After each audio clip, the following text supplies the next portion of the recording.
proceedings of this meeting will be recorded and made available on the internet. We can move on now to item 1.2 of our agenda, which is roll call, and I'll ask our clerk, Jesse Clerk, to please call the roll. Thank you. Mayor Lamsat, are you present? I am present. Deputy Mayor Armstrong? Present. Councillor Franzen? Present. Councillor Braybrook? Present. Councillor Cadigan? Present. For staff, we have Donna Taggart, CIO Treasurer. Present. Evan Grieger, Director of Public Works. Present. Eric Gay, Director of Building and Planning, CBO. Present. Adele Arbor, Planner. Present. Bianca Dragicevic, Deputy Clerk. Present. Derek Bertram, Planning Technician. Present. And Jesse Clark, Director of Corporate Services, Clerk is present. Okay, thank you. We can move on now to item 1.3 of our agenda, which is acknowledgement and moment of reflection.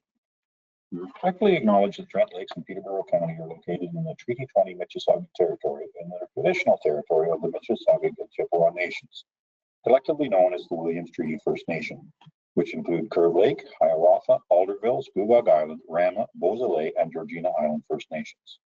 Trent Lakes respectfully acknowledges that the Williams Treaty First Nations are the stewards and caretakers of these lands and waters in perpetuity, and that they continue to maintain this responsibility to ensure their health and integrity for generations to come. We will now take a moment to reflect on these principles and our duties and responsibilities as members of Council.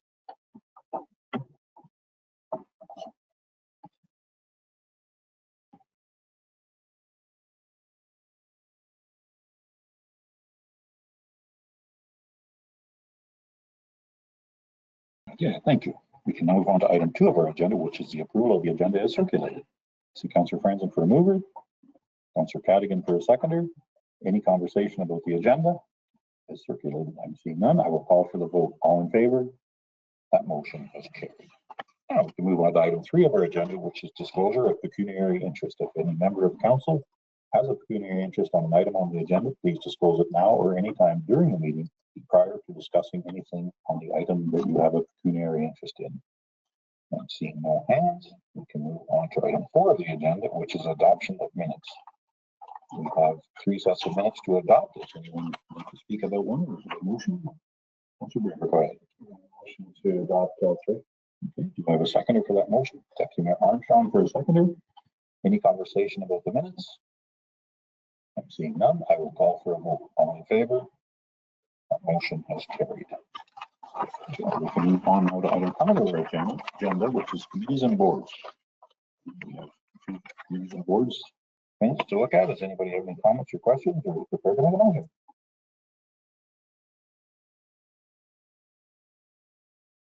Councillor Cadigan, go ahead. Motion to receive it. Okay. Do I have a seconder for that motion? Councillor Franzen for a seconder. Any further conversation about the Environment Advisory Committee meeting, minutes, or the Committee of Adjustment? None. I will call for the vote. All in favor? That motion has carried. We move on to item 5.3 of our agenda, which is liaison reports for council, boards, and committees. Does anyone have any liaison reports? I'm seeing none. We can now move on to item 6 of our agenda, which is our statutory public meeting pursuant to the Planning Act. Entertain a motion to suspend our regular meeting and we'll go into a public meeting. So Councillor Cadigan for a mover, Councillor Braybrook for a seconder. I will call for the vote. All in favor? The motion is carried. We are now in a public meeting, and I would go to Derek Bertram, our planning technician, to plead the preamble.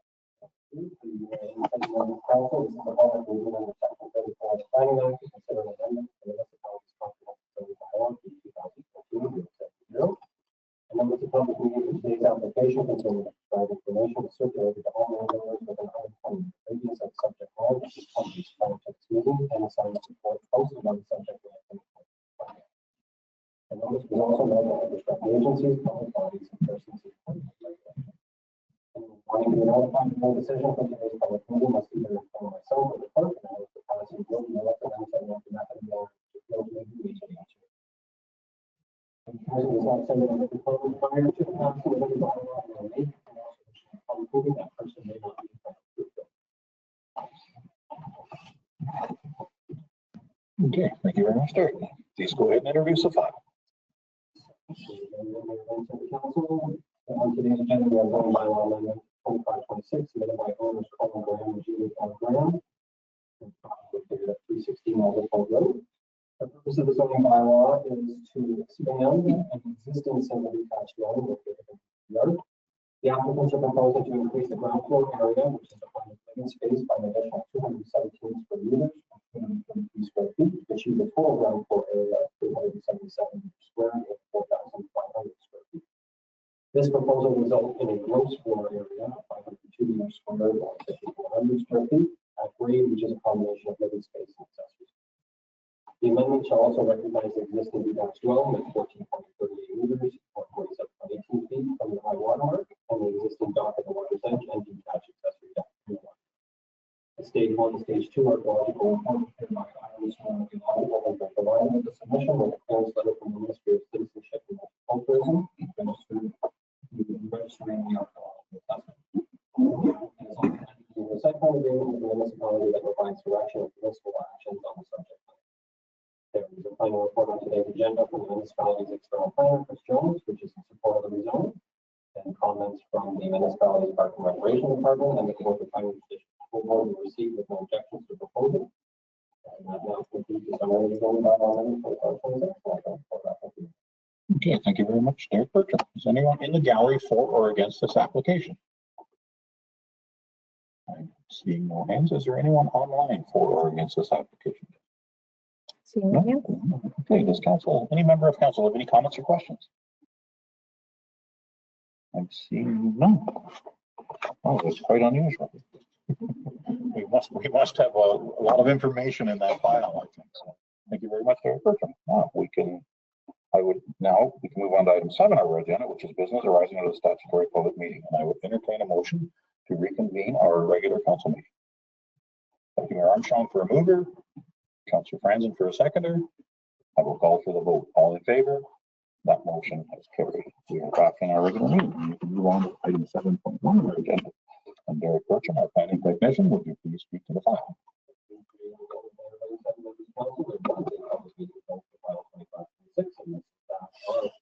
Recommended the following. The council received the report from the planning technician and the planner for the zoning bylaw amendment file 2526, and further that council support zoning bylaw amendment file 2526, and staff will prepare the bylaw, which is on today's agenda. Okay, thank you. Any comments or questions from any member of council? I'm seeing none. Is anyone prepared to make a motion? Councilor Weber, go ahead. Through you, Mayor, I'll make a motion to receive the report and then approve the zoning bylaw amendment. Do I have a seconder for that motion? Councilor Cadigan for a seconder. Any further conversation about the item? Hearing none, I will call for the vote. All in favor? That motion has carried. Thank you very much, Derek. We can move on now to item 8 of our agenda, which is presentations, and item 8.1. Chris Kowalik, the Community Development Program Manager from the City of Peterborough, would like to take the podium and speak to this item, please. I believe you have your friend Katie Holly. Thanks for joining us. Please go ahead. Thank you, Mayor. Also, the opportunity to speak today. Unfortunately, I'm very regretful to join us as the manager. I've been sick the last couple of days, so Katie and I are thank you for this presentation as an update by the social services. Thank you very much. Social services division is 4 areas, such as housing, homelessness, children's services, and community development, and we're going to give a high-level overview of where those things are at this point in time. For Ontario Works, some general statistics are on the slide around how much folks get. A single person in Ontario Works is $733 a month, $1,136 for a couple, and $1,250 for 2 children.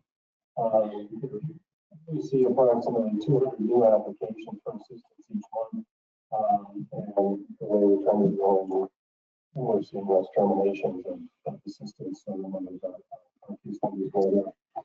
52% of the adults on assistance declare mental health and/or addiction concerns, likely their employability. And approximately 14% of the cases are earnings. That's how much the average employer is paid $79.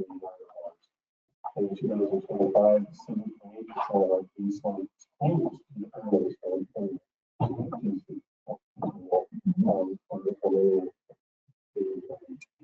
Our clients. Some other things just wanted to highlight. assistance rates, as you can tell from this, we're very low with cost of living continuing to increase. Struggling quite a bit in Ontario works. Our case managers manage about 115 cases. Cases where the individuals or families, each of them manage that. So they do that through life stabilization work, assisting them to make it through the end of things that they encounter on a day-to-day basis.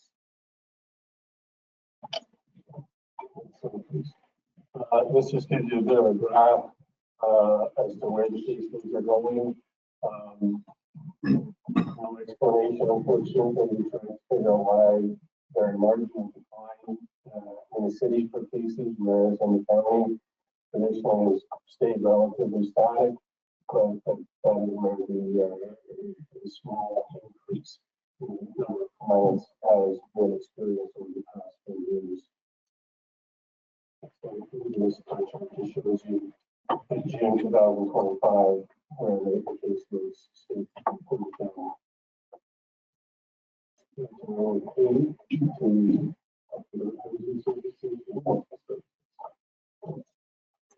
Thank you, Mayor, members of council.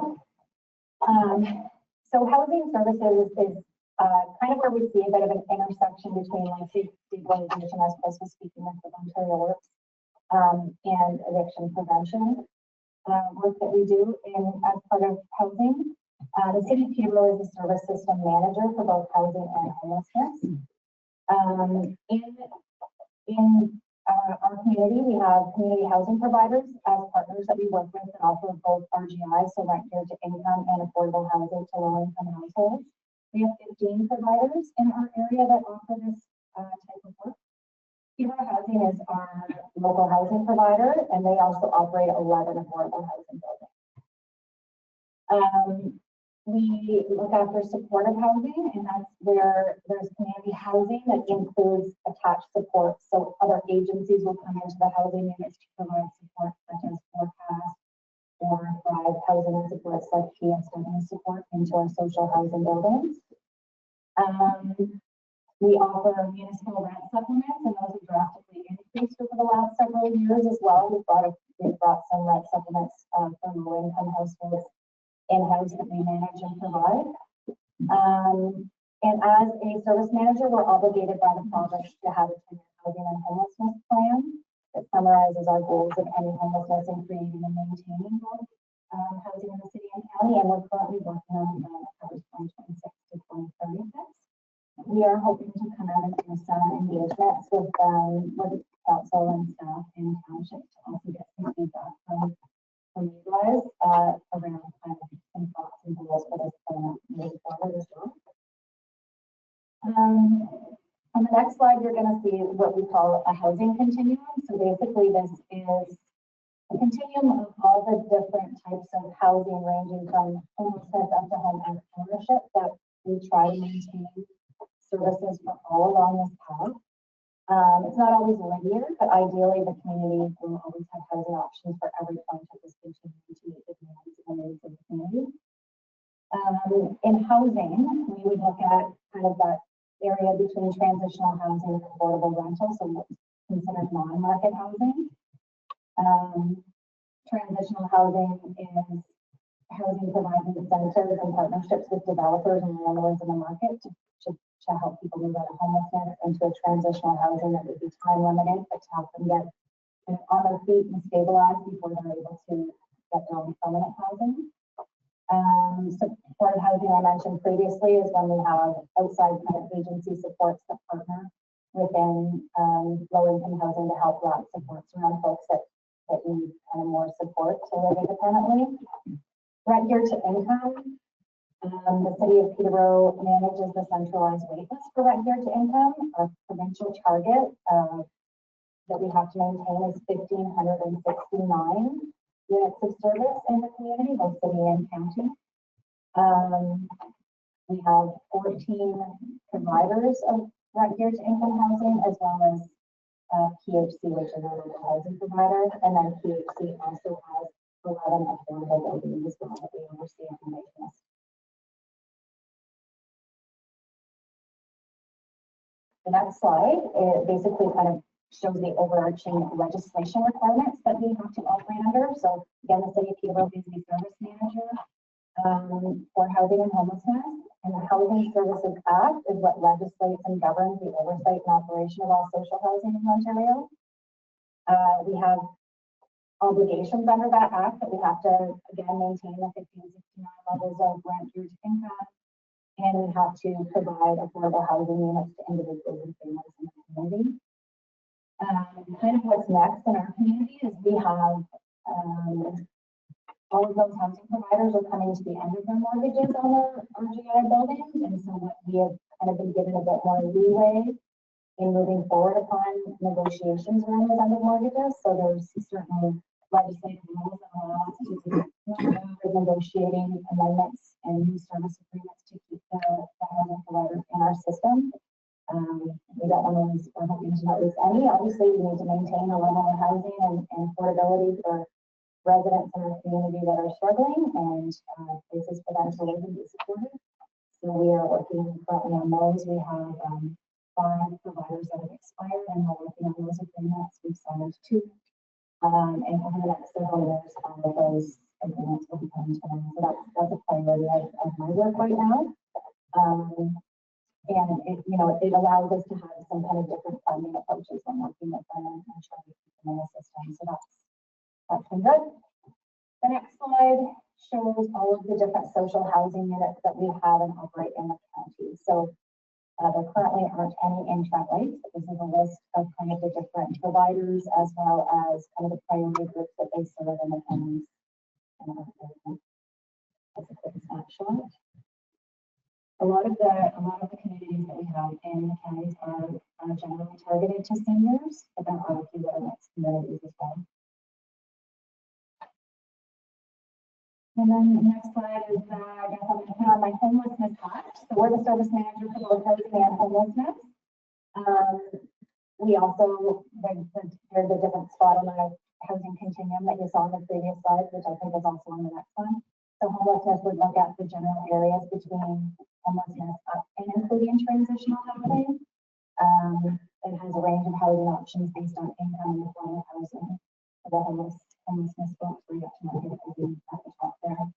As a service system manager, we have to provide options for people that are experiencing homelessness, and that includes people that both need emergency shelter options as well as transitional and supportive housing. We do this through quite a few different programs, and they work closely with housing to leverage resources to support the homelessness system. So we are working quite a lot closer together now than in the past, and have actually kind of co-located in the same building network, so that's been really helpful. The next slide shows some data. This was from November 2024 to November 2025. In doing a count, there was 937 individuals that experienced homelessness for at least one day in that time frame. Quite a high number. The next one's 462 individuals that experienced chronic homelessness, which is 49%. Chronic homelessness, as a definition, is being homeless 6 months, a period of 6 months in a 12-month period of time. 396 individuals became homeless for the first time, which is very sad. 269 individuals moved from housing into homelessness. So big success in that area. 29% of those folks that are homeless have moved into housing under different programs with different funding models and different systems. And 196 individuals who were homelessness also identified as Indigenous, which is a really high percentage. The next slide is also kind of a bit of a breakdown of some of the data. The system, as a general trend, the system has typically been overrepresented by single adult males. And 20% of the people that experienced homelessness were under the age of 24. We've been seeing an increase in the number of seniors who are experiencing homelessness. There was 195 individuals experiencing homelessness that were over the age of 50 in that time from November 2024 to 25. So it's leading to different challenges, you know, other than housing. We're now navigating different challenges with the healthcare system, long-term care, finding housing options that are, you know, able to sustain an aging population, hoping that they can age in place and stay in housing and be supported to stay in place for housing, and also help support career after around. And I don't know if you have any other questions about this. This is kind of just a breakdown. You don't have any questions at this time? I have a couple at the end, but we can carry on. Thank you. The next slide shows different homelessness resources that we have in place. So the homelessness system tries to work to prevent and divert people from experiencing homelessness, so starting kind of proactively to try to help them not to become homeless in the first place. Recognizing that we want to keep people out of emergency shelters and other emergency housing. I mean, one of the biggest predictors of homelessness is, in fact, homelessness. So a lot of people have a hard time getting out of it and staying out of homelessness. So trying to prevent it before entering is really one of the key priorities. Under Ontario Works, we have a program called Housing Stability Fund, and it's a flexible individualized responses that respect personal circumstances and their housing situation, and trying to assist households to maintain their housing. And so, you know, I think piece of that would be helpful for us once we're to get into housing, helping with different furniture or personal items that, you know, help people feel like they are at home and want to have pride in that ownership and have some personal belongings that they're able to bring with them. And then note from November 24 to 25, there were 1,450 issuances of HSF for 999 unit clients. So that again is a very high number, but it's great that we're able to support that big number of people to help them with things like utility deposits, arrears, and investments. Another prevention response that we utilize are rent supplements, time-limited response to help people stabilize in their housing. And usually we see it as a bit of a gap or a bridge filler between different levels of income, to give them time to, you know, some people move from Ontario Works to Ontario Disability, which is more money. Some people are starting new jobs, and it's going to take, you know, a few months so that they can get used to having different paychecks and how to budget their money. You know, people that get custody of their kids, that they're having time to set up child tax credits and things like that as other income. So it's a great bridge to be able to help people stay in their housing and sustain that while they're having a bit of financial difficulty for a short period of time. We have issued 562 rent supplements that are active, and they're still active in our community between the time period of 24 to 25. Emergency shelters, I'm not sure how much information or what you guys know about that, but we do have in the city where we have Rock Mission, which is 40 beds for single males. Cameron House is 12 beds for females. Yes, shelter for youth and family have 3 beds in total, and I don't think it's divided exactly 15 families, because you can have a family of 6, so that's taking up 6 beds. So at any given time, they do usually have 30 beds full, whether it's for youth or families that are in the shelter. And Trinity has 45 beds, and that's the overnight shelter that we have. It's like an overnight stay in the and then under supportive housing, we have 56 spaces for permanent housing under programs and homelessness, and 163 spaces currently under transitional housing. That would be in the 4-year transition in place model, and they can reach out and permanent housing with support to stabilize. So working on these things is kind of helping us navigate the homelessness situation at the outset.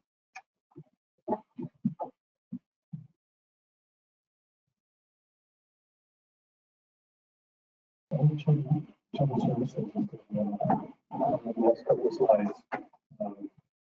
This presentation is going to take but this first slide you have around the introduction and library learning and child care program in effect beginning of last year, resulting in $22 a day for child care guidelines going into as of June this year.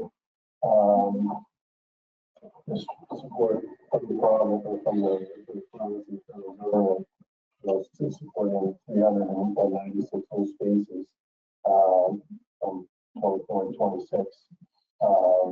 These are community-based spaces. And as of October 2025, we have almost 4,000 children on the wait list.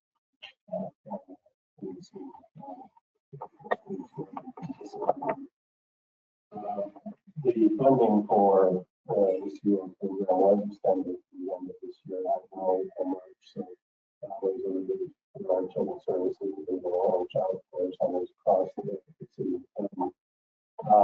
There were 2 new centers coming on board in 2026. And children's services working on that. Our wait list because it's a wait list.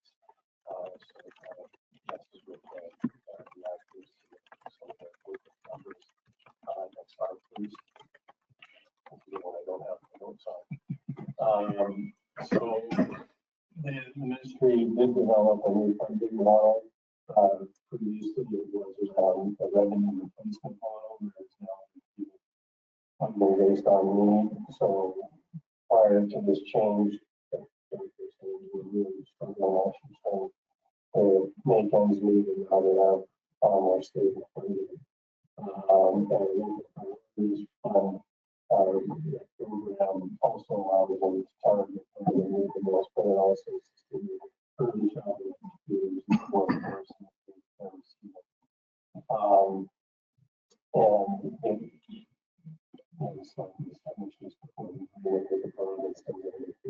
This year. The community development. But with the early on programs, free to families, so these are struggling across the province for them to meeting the needs as costs increase. Mentioned the other fund is helping support that, but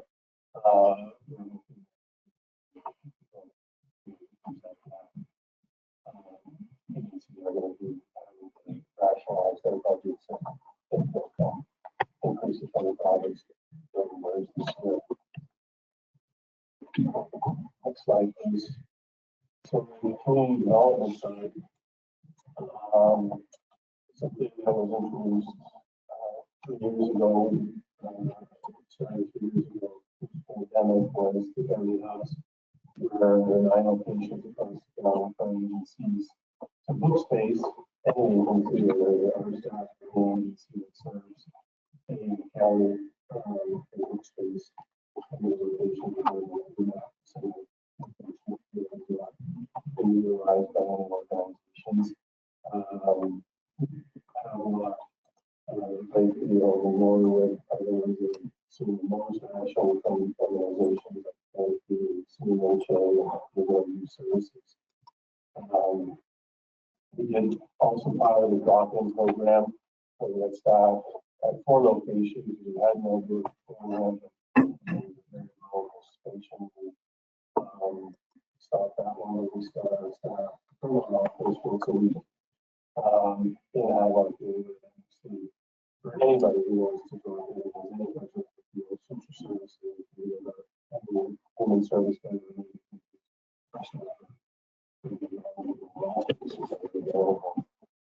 not just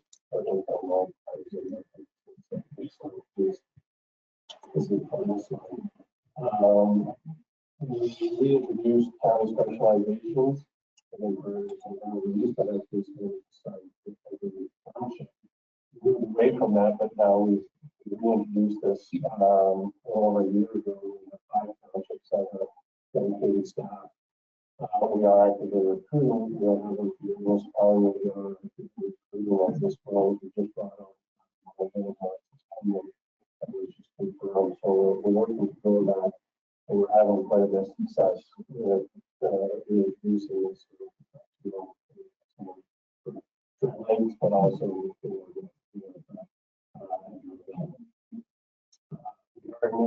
user-friendly coordinator in November of last year. I did have a prior council.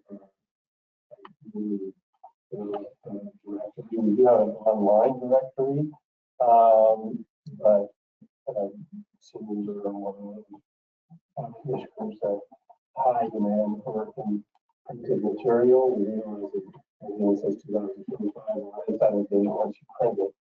There's a lot of valuable resources in there, which will also be updated on the website. And one of the added the community safety and well-being plan is something I've been involved in for the past 4 years, but given the new direction from all townships and counties that have an independent plan, I have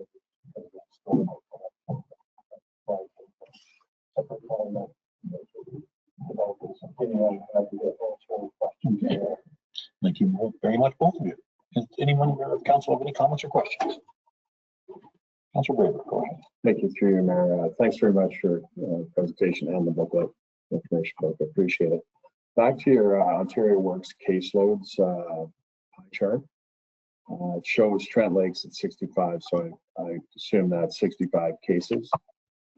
Is there any way that you could maybe in future break that down into what the needs are in each of those 65 cases? Let's just say 50 of those 65, maybe a minor issue that that could be addressed easily by our municipality, or on the flip side, it could be a major.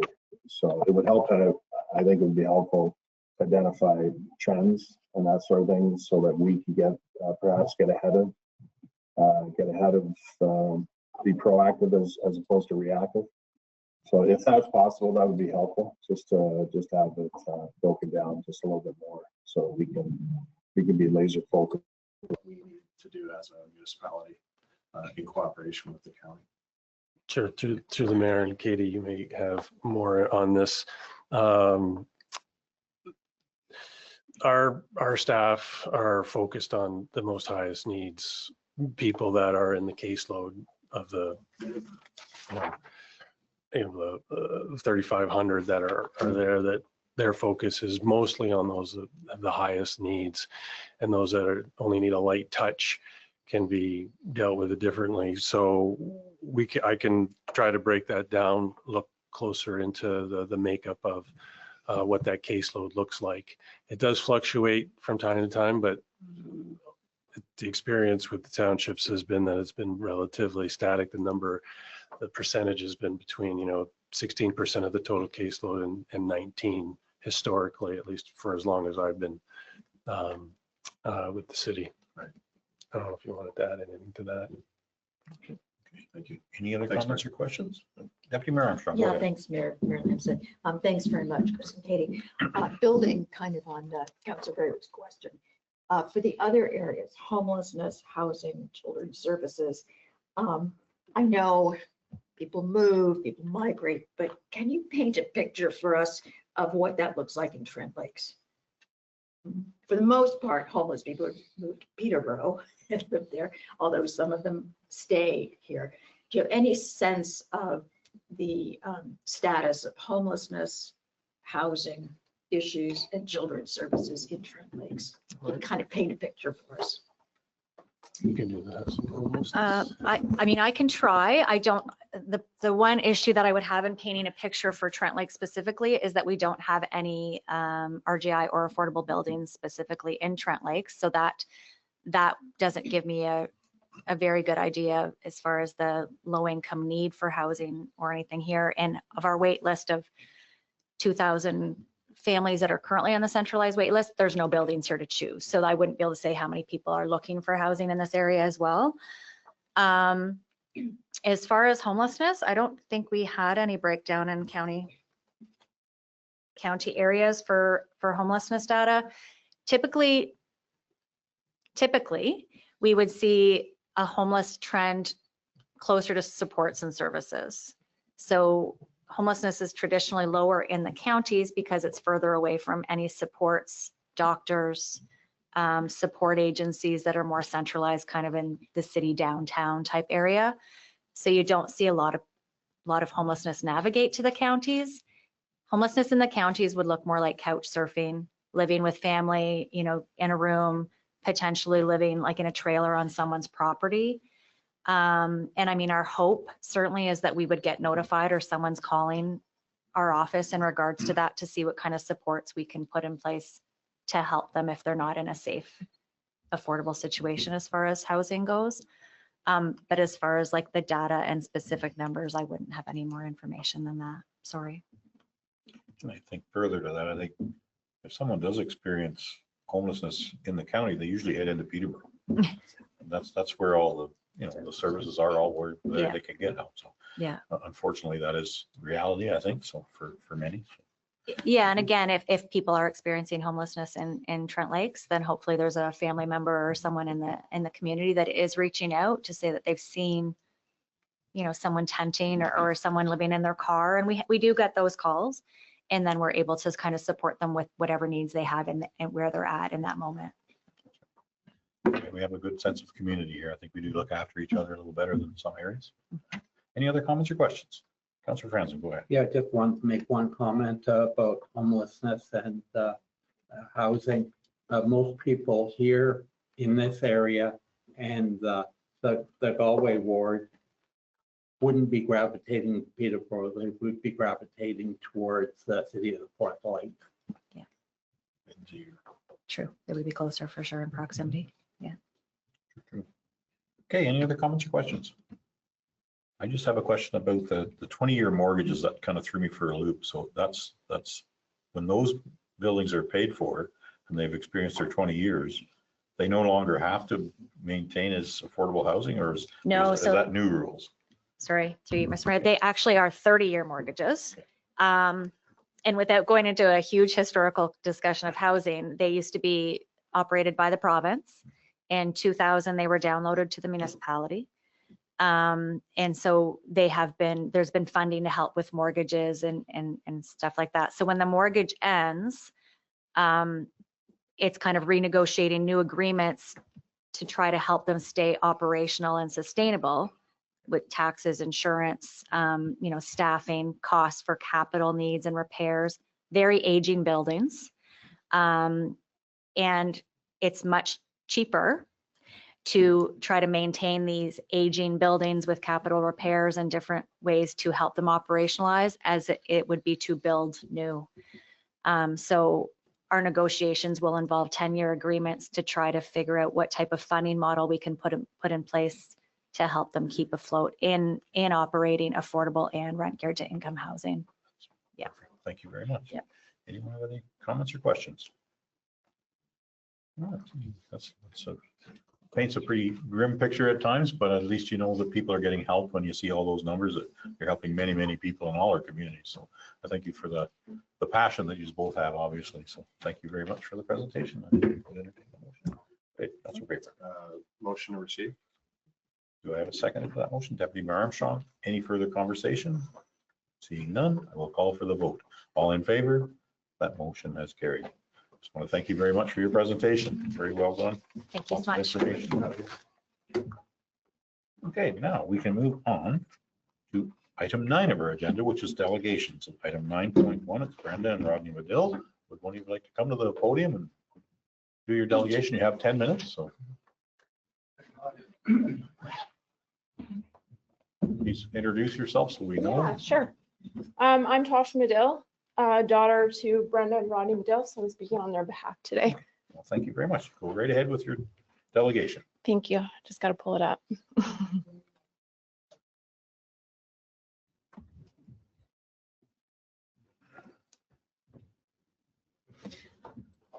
All right. Mayor, members of council. Like I said, my name is Tasha Medill. I am speaking today on behalf of my parents, Brenda and Rodney Medill. They are the registered owners of 1336 County Road 36, Trent Lakes. I am here to formally object to the proposed bylaw to stop up, close, and offer for sale this road allowance.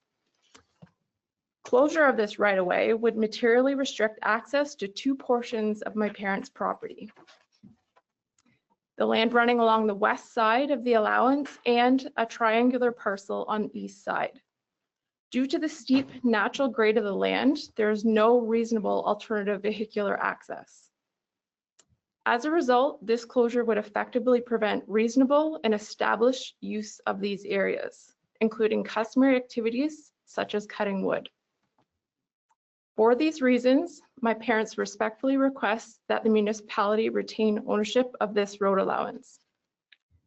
If council determines that a sale is appropriate, they ask that priority consideration be given to them as they are the most directly and adversely affected by this closure. I would also like to address allegations of illegality that appear to have influenced this process.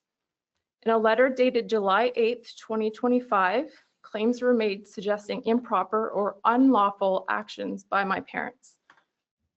These claims were allowed to proceed without reasonable effort by the municipality to investigate their accuracy. Additionally, a meeting was held in September of 2025 pertaining to this matter, and my parents were not notified of the meeting despite being directly affected property owners. To be clear, the gate associated with this right-of-way was not installed by my parents. A family member of the previous owner, Harry Gibbon, has confirmed the gate has been in place for decades. In addition, publicly available photographs from the History of Ontario's King's Highways website show the gate in place as early as 2003.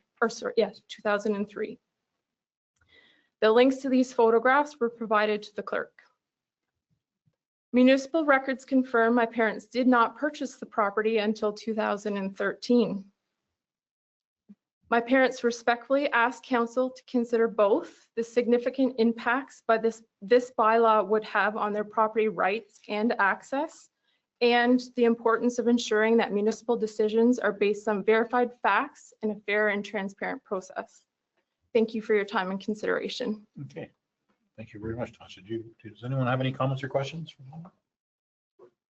I'm seeing none. I think, go ahead, Councillor Cadigan. I remember there was a building on the property as well. Is the building still there and is it on municipal property?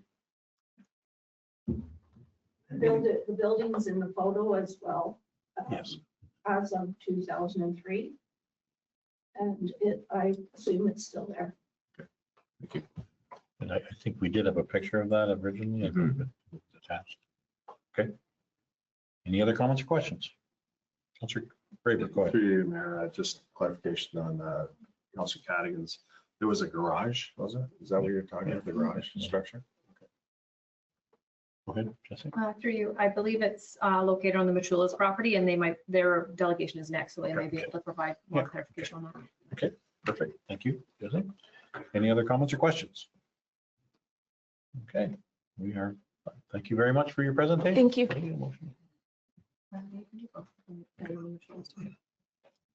Okay, we can move on now. You're not on our agenda. I'm sorry. We'll listen to the other person, but maybe if they will let you speak on their behalf. It'll take 2 minutes. Okay, I think you're not on the agenda. We'll let you know if you can speak. We are going to move on to item 9.2, which is John and Linda. I don't want to brutalize your name, but Mochula. Close.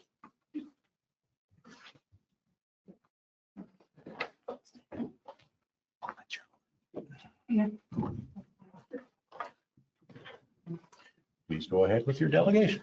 Mayor Lampstead, Council, I'm hoping we can proceed with our application. We purchased the property from the Medills in 2019, and that building that's in question was sold to us as part of that property.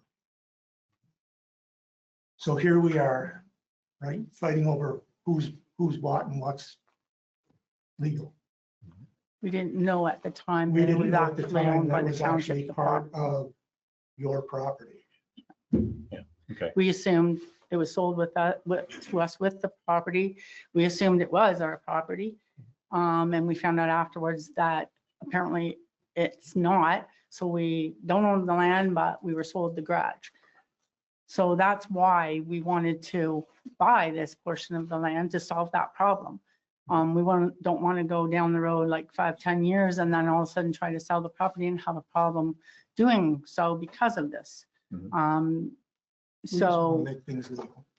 if you don't want to sell us the 33 feet, I think that they will still have 33 feet on the other side of the road to maintain access down and back, no problem. If that's not okay, we don't want to let them on our 33 feet. I'm sorry, but if we We don't buy want it, to. we spend the money to buy it, we don't want them to maintain access down that.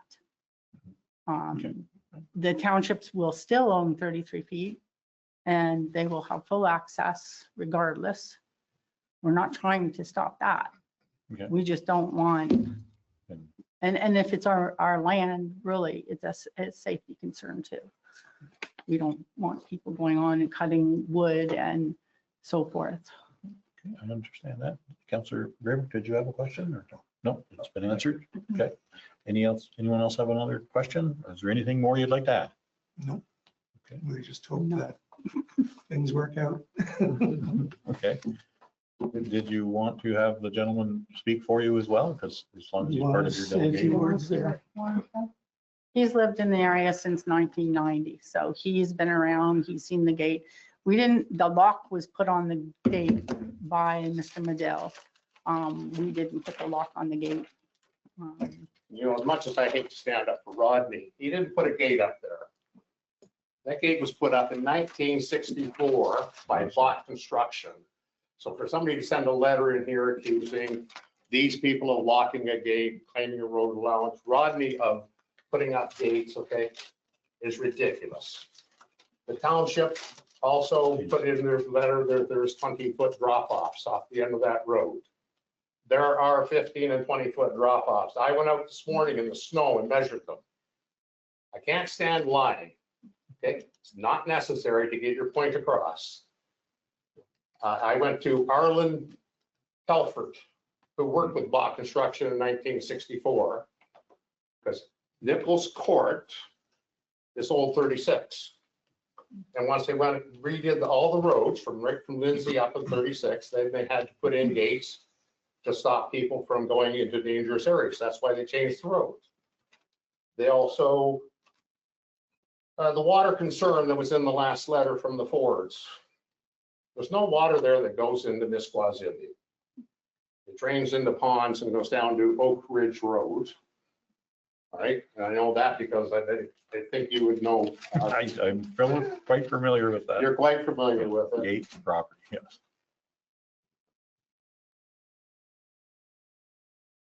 The drop-offs are there. There's not a road allowance for right away. It's a closed abandoned road. When I come to the township and the rules and regulations on a closed and abandoned road, you can't upgrade it unless you bring it right up to county specs. Somebody's gone in there now and clear cut that road.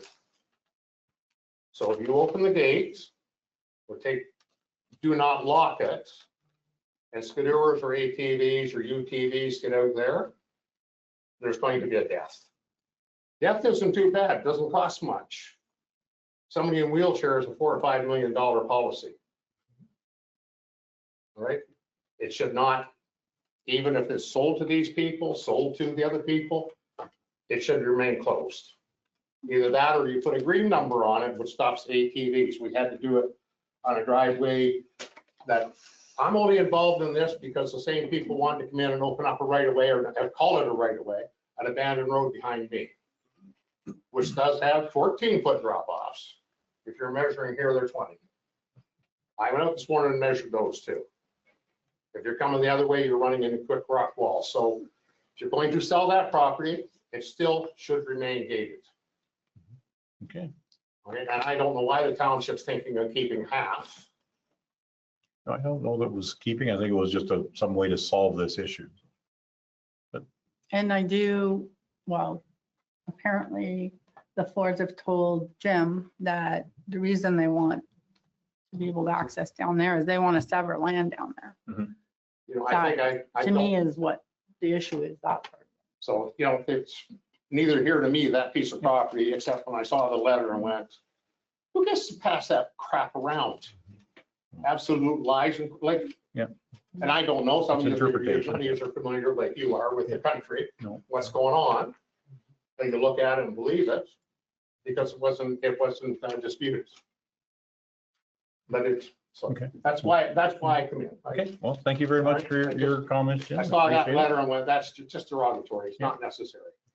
And I really don't want my section open, but we'll get to that battle when it comes my way. Okay, well, thank you very much for your comments. and Thank you. support. Nice, thanks. I think you've had your 10-minute delegation. If there's an error in our, yeah, please go ahead if there's an error. Representation. When we sold property, there's no mention, Okay, and I have to list in here if you'd like it. okay. No, that's There was here no or there. mention It's, of a shed we're just on talking about a property, municipal road allowance. That's, Or it was severed and there was nothing showing that they were buying that That- piece of property. yeah, that is a municipal road allowance, correct? Okay. Does anyone on council have any comments or questions for John and Linda? I'm seeing none. I would now entertain a motion to receive both of those delegations. Deputy Mayor Armstrong and Councillor Cadigan for a seconder. Any further conversation? I'm seeing none. I will call for the vote. All in favor? Motion has carried. Thank you very much for your delegations and answering our questions. Appreciate it. Now we can move on to item 9.3 of our agenda. And I believe we have someone online, or is there someone in the gallery that's going to speak to this item? Evan's online, not Evan Grieger, and I've just unmuted him. Good afternoon, Mayor Lamzett. How are you? I am fine. Go ahead and speak to your delegation. Thank you, Mayor and members of council. My name is Evan Sugden, and I'm not sure that you can see me. I don't see a square of myself, so I'm assuming you're just hearing my voice. We are just hearing your voice at this time. That's fine. I'm a senior associate and land use planner. Oh. There Now you I see are. myself. Thank goodness we didn't surprise you. Good afternoon, everyone. I'm coming to you live from my basement here in Kitchener, so unfortunately wasn't able to make it into the municipal offices today, but thank you for hearing me. I'm a senior associate and land use planner with the Big Leary Group. We are the planning consultants on behalf of the owners of the Granite Ridge Estates subdivision. Mr. Jeff Cheshire, who I'm sure you're familiar with. We are taking over the planning on this file, and the intent of my delegation today is to just, I guess, one, express gratitude for the work that's been ongoing in the background between myself and Ms. Arbor. Ms. Arbor's been very collaborative and efficient in terms of what we're trying to do, which is bring the homes online for this 38 lot subdivision. What we've actually proposed is not direct to the municipality. In fact, it's a request for red lines to the county, but the circulation has been copied to the municipality as your endorsement is important to what comes next at the county level. So what we're asking for is rather simple. Essentially just, I'm wearing the hat of the cleanup crew at this point. So we're making corrective actions to some of the conditions that have already been addressed and some of the changes that have already been endorsed and approved at the municipal level. I would share my screen, but I think the best thing to do is point to Appendix 1 of Ms. Arbor's staff report, which outlines the proposed red lines. As you can see in Appendix 1, it's quite simple. So it's addressing a couple of very straightforward things. One is, this is great. This is not a colorized version, so unfortunately you can't see the red that's on here, but I'll describe it. What you're seeing as lot 34 was previously an open space block that has already been rezoned by the municipality some time ago to permit an extra residential lot. The other thing is the stormwater management pond, which was previously a plan of condo, was again some time ago endorsed by the municipality to be conveyed to the municipality. That's been accepted. And then some of the lots, you can see lots 6, 7, and 5 there. This is the old draft plan. Those no longer complied with the minimum lot width requirements of the zoning that was specifically put in place. So we've rectified that with the red lines. And other than that, just smoothed out some borders and simplified the numbers of blocks. So there's generally no change from what you've already accepted, but we had to send it back to the county because the county had not formally approved that yet. So you've already seen that, but the bigger piece to this is the changes to the conditions. So much time has passed since the original draft plan approval 6 years ago that some of the conditions either A, don't apply anymore, don't implement the current draft plan, such as the conditions related to the former condo. That's been abandoned. And then some of the conditions that speak to, agencies that no longer exist, some of the public health, for example. So we've just made corrective changes. Adele and I have been conversing in the background. I think in general, we agree with all of Adele's refinements to what we've requested. So this would be her refinement to our requested red line conditions that would be endorsed by you, should you endorse it, to the county, and then I do further work with the county planning staff at that level. So in general, we agree. Adele and I had a conversation just before this meeting to make a couple of further refinements to some of the conditions related to the grading plan and the intent behind some of them, but otherwise, no qualms. We agree with the staff report in general, and we would recommend that you proceed to endorse so we can get the red line revision approved at the county level and get these houses cleaned up within the year. So the intent is that through these actions, we can get a registration done prior to the end of 2026, which would be a nice change of events for this subdivision. You're very diplomatic with that. Thank you for that. Is that your presentation? Would you? That's everything. Thank you. Does anyone have any comments or questions for Evan? I think we're going to be having Adele do a report here shortly. So, okay, I'm seeing no questions for you, Evan. Thank you very much for bringing that to our attention. Appreciate it. Okay. Yeah. Would anybody be prepared to make a motion to receive that delegation? Councillor Cadigan for a mover and Councillor Franzen for a seconder. I will call for the vote. All in favor? That motion has carried. Okay, thank you. We can move on now to item 10 of our agenda, which is staff reports. Item 10.1 is Public Works, and item 10.1.1 is Evan Grieger, our Director of Public Works. Would you like to speak to this item, please? Absolutely. Thank you, Mayor Lamstead. Through you, Mayor, and members of council. Before you today is the salt management plan. So just to give you a little bit of background, the salt management plan is required by municipalities or organizations that use a certain amount of salt per year. We have met that threshold. It's something that has been on the list to be able to do. It's finally done. And it's something that is quite important for the members that are on the EAC. It's something that's been discussed at the EAC level of, a big concern is chlorides entering the environment. And what the salt management plan does is allow you to track the amount of salt that is being used per year. And when you can track what is being used per year, then you can adjust accordingly. So one of the things the salt management done specifically is looking at, there are 2 water systems within Trent Lake. So there's one at Buckhorn Lake Estates, which is down on Suncott, and then as well as Alpine Pirates Glen. So in those areas, there's special source water protection is a term. Protection. So it's important to, reduce your salt use in that area because high salt use can actually lead to contamination of the wells. So that's something that's been adjusted this year where we're reducing the amount of salt that we're using in that area. So instead of using a straight salt mix, we're using more of a sand salt mix. So the sand salt mix is typically a sand with about 5% salt mix. So the salt management plan, as you can see in the report, it follows from it's a federal requirement to do. Once this is approved by council, it's circulated to our specific risk management official, which is ORCA. Obviously, with the changes in the Conservation Authority, I'm not sure how that's all going to fall out, but at this time, that's who would be circulated to.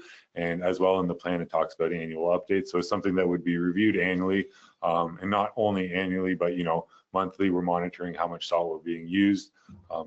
For many of you, there's the salt shortage in Ontario is something that's been highlighted. So not only are we looking to reduce the amount of chlorides entering the environment, we're actually protecting the municipality by being able to extend the salt that we have currently in stock. So it's a really good plan. It's something that's going to be discussed at the next EAC meeting and something that I've been open to going and discussing with them just to be able to gather some feedback.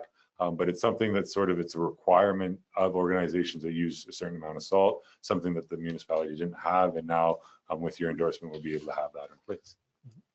So any questions? Okay, thank you. You want to have a quick comment or question? Now. Anyone on council have any comments or questions? Councilor Cadigan, go ahead. Through you, Mayor, for people here, the threshold is 500 tons. Exactly. Yeah, 500 tons usage. We're typically, our usage is a little bit higher because we do provide service to Lakehurst Road, which is a county road. So typically we're a little bit higher than what, is quoted there. But for our roads, we're typically about 600 to 800 tons. Obviously, it's dependent on the winter. This has been a pretty heavy winter for salt usage, unfortunately. Look out the window. Yeah, exactly.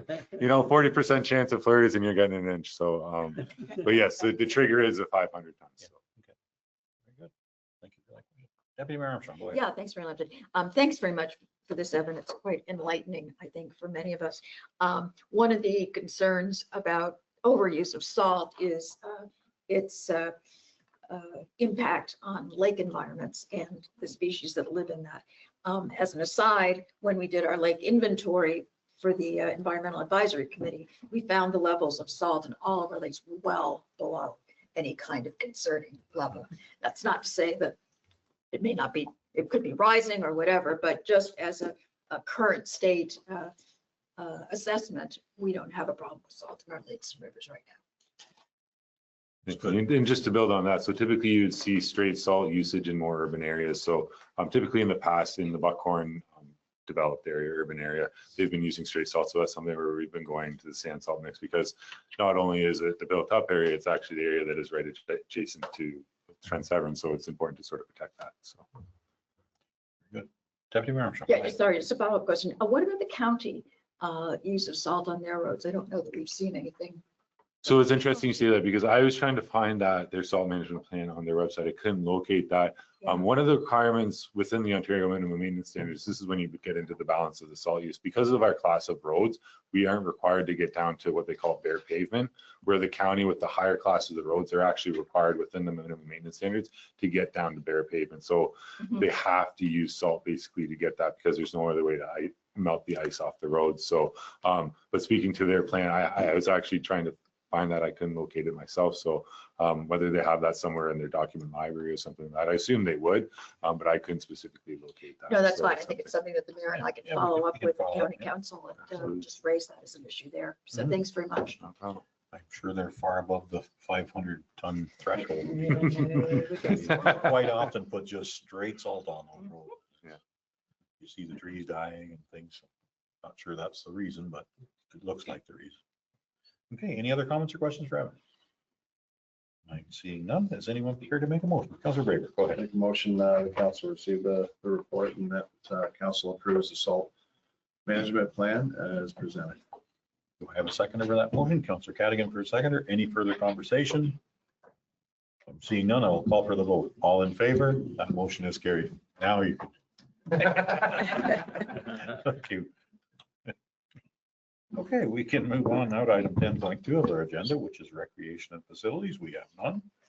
10.3 is fire and emergency services. We have none. You look like you were looking at me. I thought I made a mistake. So, okay. We can move on to 10.4 the agenda, which is building and planning. And 10.4.1 is Adele Arbor, our planner. Would you like to speak to this item? Well, yes, thank you. And through you, Mayor Lambshead, Granite Ridge Phase 2 was draft approved on March 17th, 2021 by the County of Peterborough. Since that time, two major changes to the draft plan have occurred. Block 43 was rezoned from open space to hamlet residential, and the municipality has agreed to take over ownership of the stormwater management pond. The municipality is in receipt of a request for red line revisions. Red line revisions are in reference to changes or alterations to a draft approved plan of subdivision or condominium, which can include changes to the plan itself and or changes to conditions of approval. Planning staff are generally in agreement with the requested changes that are being requested, and they are identified as follows. Removal of draft plan of condominium, given the municipality has agreed to take over the stormwater management pond and inlet channels. the addition of a residential lot resulting from the rezoning of the open space block to a residential, and renumbering of various conditions. For record-keeping purposes, planning staff are not supportive of removing conditions that have already been satisfied, which is being requested, as potentially a reference to a satisfied condition may need to be included in the subdivision agreement. Typically, it is the municipality or applicable agency that advises the county of which conditions have been satisfied and the manner in which it has been addressed. The staff report identifies recommended red line revisions, and following conversations with the Bigleri Group on Friday, staff are prepared to provide clarification to the county regarding original condition 18, wherein reference is made to a traffic impact study and only the intersections will be necessary for inclusion in the overall grading plan. Therefore, it's being recommended that council receive the report from the planner regarding Granite Ridge Phase 2 proposed red line revisions, and further that council directs staff to advise the County of Peterborough that Trent Lakes generally supports the proposed red line revisions, and the additional changes as outlined in the report are provided for county's consideration with the clarification as identified in this presentation of the report. I'd be happy to answer any questions if council should have any. Okay, thank you very much, Adele Arbor. Does anyone have any comments for Adele or questions? I'm seeing, go ahead, Councilor Braber. Through you, Mayor, just a comment. I wanted to thank Adele for all her hard work with this file. I mean, it's been massive and it's been going on for years. So thank you for sort of getting it to the finish line. Still haven't passed it, but. Yeah. Absolutely agree. It's been a lot of work. We know, Adele, you put in a lot of time in this. Thank you very much. Hey, does anyone prepared to make a motion? Councilor Braber, go ahead. Make a motion to receive the report and to approve staff's recommendations. Okay, do I have a seconder for that motion? Councilor Franzen for a seconder. Any further conversation? Seeing none, I will call for the vote. All in favor? That motion is carried. Thank you very much, Adele Arbor. Now we can move on to item 10 of our agenda, which is finance. We have none. 10.6 is administration, and 10.6.1 we have Donna Taggart, our CAO treasurer. Would you like to speak to this item, please? Yes, thank you, and through you. So before you is the Q4 report for 2025, and you will see that operations continue to be very busy. And I've just prepared some high-level highlights this year for Q4 and any stats between 2025 and 2024. So you will see there was an update to the financial plan for the water systems and a new succession planning policy approved by council in Q4. Our corporate services department assumed procurement leadership for the joint internet and telephone voting system RFP with the 8 lower tiers, and a document review is underway in this department in preparation for the 2026 election. There was a record digitization policy created by corporate services staff, which is also a green initiative, as it will assist in reducing paper records. Q4 included a gain of 544 social media followers when compared to Q4 2024. And there are now a total of 1,578 subscribers to the e-newsletter as of December 31st, 2025. There were almost 61,000 more website views in 2025 compared to 2024. 324 building permits were issued in 2025, which is up 49 from 2024, although permit fees collected were down overall by just over $44,000 due to the types of permits being taken out. Overall, there were 96 septic permits issued in 2025 with fees collected of almost $103,000, and which is up almost $27,000 from 2024. There were 171 in-office bylaw complaints plus 25 after-hour complaints for a total of 196 in 2025, and only 9 of these are currently still being investigated. There are now 66 properties registered under the short-term rental accommodation program, And fire and emergency services call volumes do remain high with 557 incidents in 2025, which is up 1 compared to 2024. There were 5,947 hours of training for our firefighters, which is up 914 hours with several certifications and legislative courses now completed.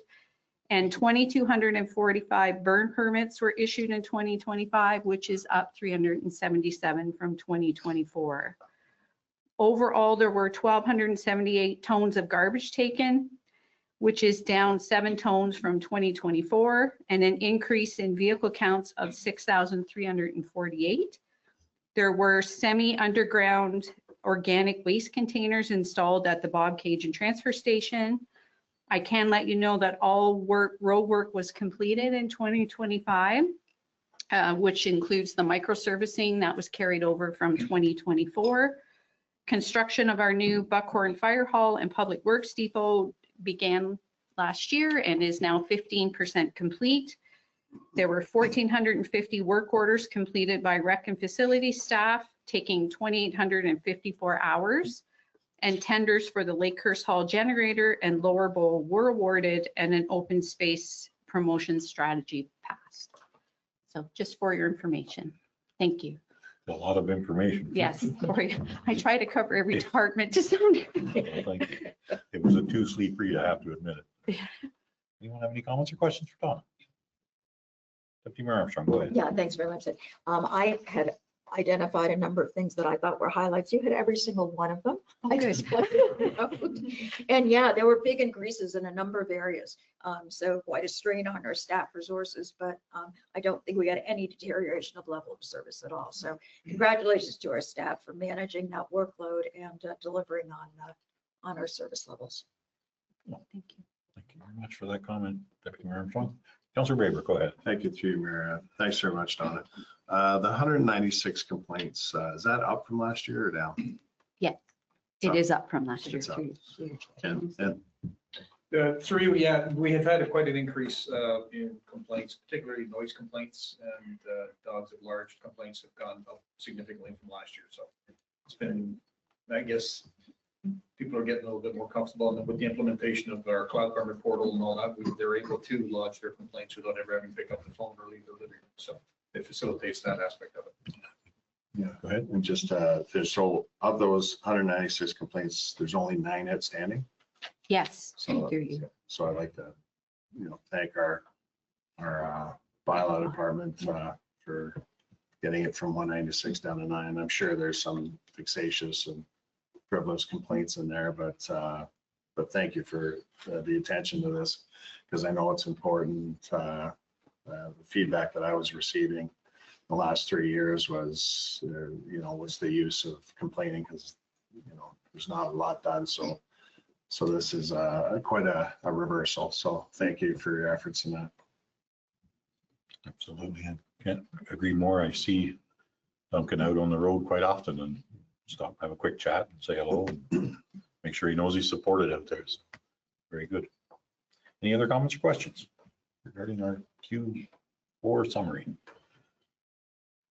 Seeing none, I just want to say that there is a lot of information in there. If you haven't read through it, go online and read through it. They're very busy people in this municipality, and I thank every single one of them for that. So, okay, I would entertain a motion. Motion to receive. Thank you very much, Councillor Franzen. Do I have a seconder for that? Deputy Mayor Armstrong for a seconder. Any further conversation about the Q4 reporting? I am seeing none. I will call for the vote. All in favor? That motion has carried. Thank you very much, Donna Taggart. Now we can move on to 10.7, which is corporate services, and 10.7.1. Bianca Dragicevic, our Deputy Clerk, would you like to speak to this item, please? Thank you. And through you, Mayor Lambshead. Before council are the expenses submitted for the month of December 2025 and the remainder of October and November for council's authorization. Okay, thank you very much. Does anyone have any comments or questions or would like to speak to this, or will be prepared to make a motion? See, Councillor Braber, go ahead. Motion to receive and approve. Okay, do I have a seconder for that motion? See Councillor Cadigan for a seconder. Any further conversation? I'm seeing none. I will call for the vote. All in favor? That motion has carried. Okay, we can move on now to 10.7.2. Bianca Dragicevic, our deputy clerk, would you like to speak to this item, please? Thank you. Through you, Mayor Lansed. Staff circulated the notice of the application from Peter Saravich to purchase an unopened road allowance adjacent to their property, adjacent to both their properties, in accordance with the disposal of real property policy. Through this notice, a comment was received from the neighboring property owners at 39 Jack Pine Way. The neighbors, Pat and Caroline Ryan, are requesting to purchase the portion of the unopened road allowance that abuts their property. Staff are recommending that to approve the sale of the unopened road allowance to both the adjacent landowners. As the unopened road allowance mainly bisects the Saravich properties, staff recommend that the Ryans purchase half of the width of the road allowance from the shoreline to their property, of the property to the end of their driveway, which is in the map attached to the report. Staff are further recommending that the sale of the unopened road allowance is still subject to the registration of easements for all necessary landowners to continue accessing their property. Upon approval from council, Peter Saravich and Pat and Caroline Ryan will be required to provide a reference plan detailing the property to be purchased and to obtain an appraisal for the fair market value of the land. And staff are recommending that council declare the portion of the unopened road allowance a surplus to the needs of the municipality, and to authorize a stop up and close and sale of the unopened road allowance to the adjacent landowners. Thank you. I'm happy to answer any questions. Okay, thank you very much, Bianca. Does anyone have any comments or questions? Seeing none, it just looks like a fairly straightforward, you take half, I take half sort of idea. So, okay, I have no comments or questions. Anyone prepared to make a motion?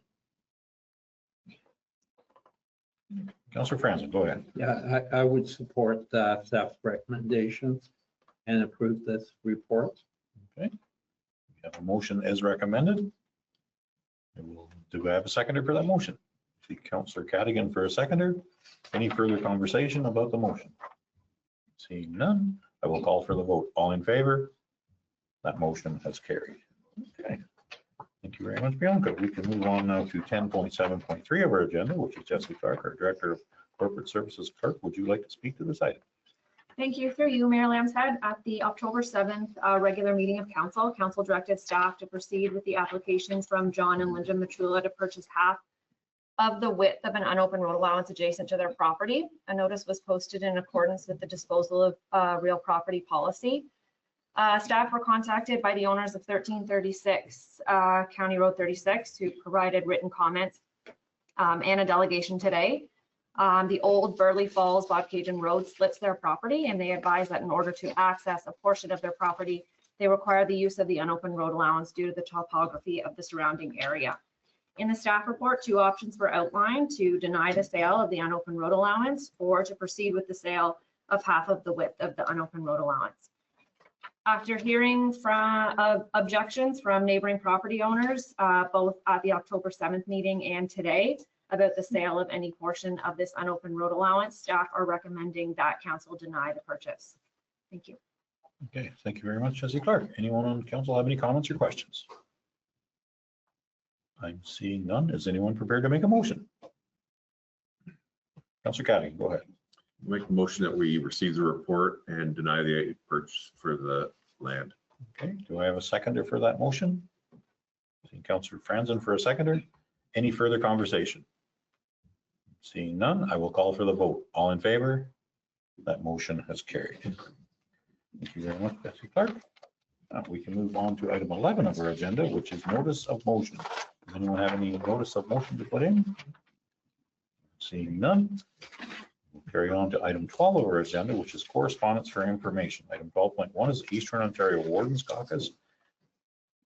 Announces the chair and vice chair. Would anyone like to speak to that item?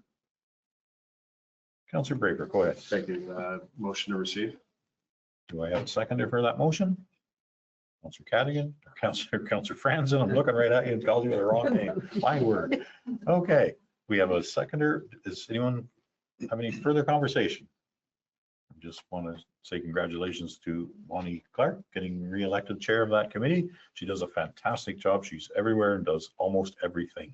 I really do appreciate her being part of our system. That's my comment. Any further comments? I'm seeing none. I will call for the vote. All in favor? That motion has carried. We can move on to item 13 of our agenda, which is correspondence for action. Item 13.1 is the town of Fort Frances. Would anyone like to speak to that item? I see Councillor Franzen. Go ahead. Motion to receive. Okay, do I have a seconder for that motion? Deputy Mayor Armstrong for a seconder. Any conversation about the item? Seeing none, I will call for a vote. All in favor? That motion has carried. Okay, we can now move on to item 14 of our agenda, which is bylaws. And we have two bylaws on the agenda. Would anyone like to speak to either one, or we can deal with them both at the same time? Councillor Braver, go ahead. Motion to approve both. Okay. Do I have a seconder for that motion? Deputy Mayor Armstrong for a seconder. Any conversation about either bylaw? Seeing none, I will call for the vote. All in favor? That motion has carried. Now we can move on to item 15 of our agenda, which is announcement. Does anyone have any announcements for today?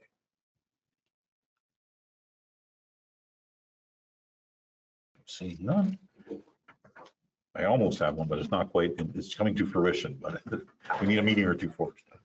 We have none, so we can move on to item 16 of our agenda, which is our closed meeting. I would entertain a motion to go into close.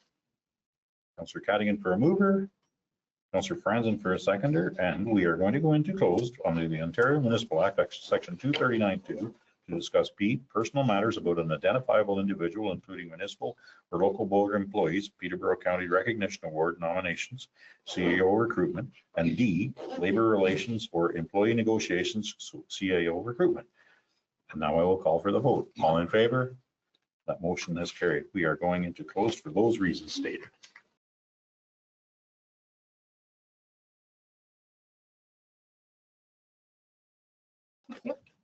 Okay, we are back. Now we can move on to item 16.2 of our agenda, which is rise from closed meeting.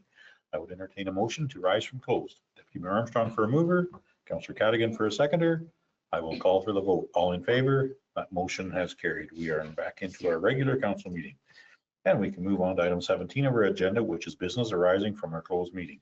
Item 17.1 is the adoption of the minutes from the January 13th, 2026 meeting. I would entertain a motion for same. Councillor Franzen for a mover. Councillor Cadigan for a seconder. I will call for the vote. All in favor? That motion has carried. We are having a blizzard. Wonderful. Now we can move on to item 18 of our agenda, which is adoption of the confirming bylaw. Item 18.1 is the confirming bylaw. I would entertain a motion to adopt it. Councillor Cadigan for a mover. Deputy Mayor Armstrong for a seconder. I will call for the vote. All in favor? That motion has carried. And we can move on to item 19 of our agenda, which is adjournment. Would anyone care to make a motion to adjourn? Councillor Braybert for a mover. Councillor Franzen for a seconder. I will call for the vote. All in favor? Motion is carried. We are adjourned. Thank you very much, staff. Thank you very much for everyone in delegations and attended virtually. And thank you very much for council. We made good decisions.